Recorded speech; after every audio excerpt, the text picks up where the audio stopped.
Hello traders and investors, I'm LA Little and this is your daily NeoTA wrap. We take a look at these markets, doing it from a neoclassical perspective. Each time we're asking ourselves what happened today, what does it tell us about the coming days? I do a show 4 times a week, every Monday through Thursday, broadcast at or before 10 o'clock Eastern Times, archived on YouTube and son of a channel LA Little. If you haven't joined, you want to subscribe, just reach up in the right hand corner, do so anytime I push some content. You'll get a notification. As far as what happened today, last night I missed the show, so I'm going to kind of catch up today, do 2 days at once. If you look across the board here, you get gains pretty much across the board. NDX up slightly, IXIC the same, which is NASDAQ, Russell, and the S&P 500 down slightly. We had energy take a pretty good spill off of oil. Oil did a huge reversal today. We'll try to take a look at that. And we had Europe trade higher. Dollar traded higher as well, and nothing big but slightly. And we actually saw a pullback in those things that have been going gangbusters to the top side. That's gold, silver, even copper, and of course oil, as I mentioned earlier. If we look over at the indexes themselves, what we're going to see there is 2 days of a push back to the top side. Now yesterday was a bullish engulfing. And so if we start with that and kind of work our way across, here's the bullish engulfing here. So what that means is you went over and under, right, the prior day's bar, and you engulfed it completely with a white candle.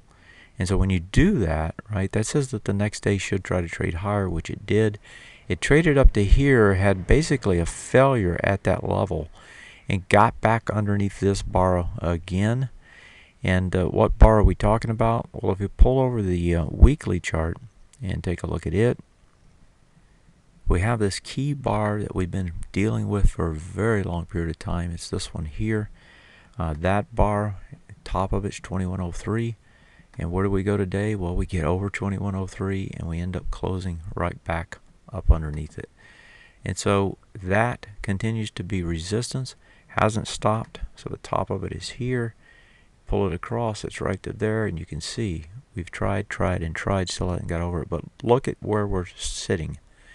Bullish engulfing on the weekly, bullish engulfing a day ago on the daily, sitting right at that level, and we've got the employment number coming out tomorrow. The expectation is that employment number is going to be a lot better than it was last time around, and if it is, right, that's probably going to try, or at least the bulls are going to try and break this market out again. And we actually got this set up, 2 days ago. I told members that what we should expect to see is some sort of a smaller pullback, right, where you don't come as deep. I outlined this particular price point as the first area, right where you see my cursor. It got right to that area, and that's where we bounced from, almost to the penny where I'd outlined it that morning. The other area was down deeper, it didn't get down there. And so now you have the setup to try and break this thing out. So if we take a look over at the other markets, what we're going to see there, of course, is strength as well. NASDAQ, same sort of a setup, bullish engulfing. You get a little follow through today. You pull it back, look at it on a weekly, doing the same sort of thing. Now it did fell a bar of a couple days ago. That was that little high. That's the B point of an ABCD up. I don't see that as a huge failure. It's a little small failure. That could easily be wiped out tomorrow if this market wants to try and move higher. If we look at the NDX, same sort of thing, same sort of strength, and then here you don't actually have the failure. You actually got over the B point. Russell, trailing a little bit in terms of the recovery here, does have the bullish engulfing. Today doesn't get a higher close, and also test up in that area and pulls back. So kind of a mixed picture. The NDX is actually the one that's leading right now. If you want to see something lead, it is the NDX. So from that perspective, you're probably pretty happy with what you're seeing here. If we look at the world markets, in particular at Europe, in Europe we've had the last couple days, the FTSE continues to be strong. I'll start with it. And so we have continuation of that move up on the FTSE. Does a little over under. That says this one wants to try and pull back tomorrow. You can see on the daily, it's still testing up to highs. That was the weekly we were just looking at.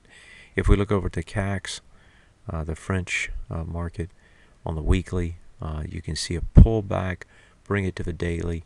On the daily, it tried to get higher, couldn't. Again, looks like it wants to try and pull back as well. And then finally, if we look at the German market, same sort of thing on the weekly. And then looking at the daily, same sort of thing inside day on the daily. And we had that push on my day off yesterday. We had a push down with a little bit of volume. So when you get this deep, you're going to try to get to the bottom. It doesn't have to be right away. You could set up some sort of an ABCD structure to get there. But that's typically what you see follow through. The real story continues to be more away from these markets, the indexes themselves. They've had their big push down, big push back up now, and now they're kind of debating what to do next. And a lot of it's going to be on the news flow and what takes place there. Let's look at the currencies. That's going to drive currencies probably. Here's the euro on the weekly. You can see the euro bringing itself back down on the daily, on the weekly. And if we look at the yen, which is the other most important one, on the weekly here, you can see the yen continue to go higher and higher, which is a problem for the Nikkei. And if we pull over and bring the dollar up, the dollar itself is trying to make that move back to the top side. Now, it hasn't made much of a move yet. You got the big spike up off the Brexit, hangs up there, still hanging up there on the weekly here, and you can see it clearly from this perspective on the daily. And so overall, you've got a situation where this market looks set to try and push higher on the dollar. If it's going to push higher on the dollar, that's going to say that the economic data is going to probably look better. People are going to price in a rate hike a little bit more aggressively than they have, and price down the European markets in terms of currencies, which is going to, of course, put pressure on the dollar. One thing we haven't seen is we haven't seen any kind of back off on the bonds. Here's the weekly. You can see them just continue to push higher. And if you bring it to the daily, they're clustered at the top. Tested higher again today. So you finally got the over-under today. Really a 2-bar if you think about it. Well, I don't know if I'd call it a 2-bar. It's pretty close, right? You got a little consolidation here. Now another consolidation at the top. I wouldn't be surprised to see these try to pull back. Again, if they're going to try to pull back, that would say that the market is going to try and move higher. Finally, if we look at the oil market, let's see, we'll use the USO here as it's convenient. It's not an exact map, but it's a convenient mapping of the ETF. You can see that rollover starting to take place here now as this market has made its big move up percentage-wise, now starting to roll over. And that was hitting the S&P 500 today, and why it probably closed red. So tomorrow you've got this setup where the bulls have held it at the highs.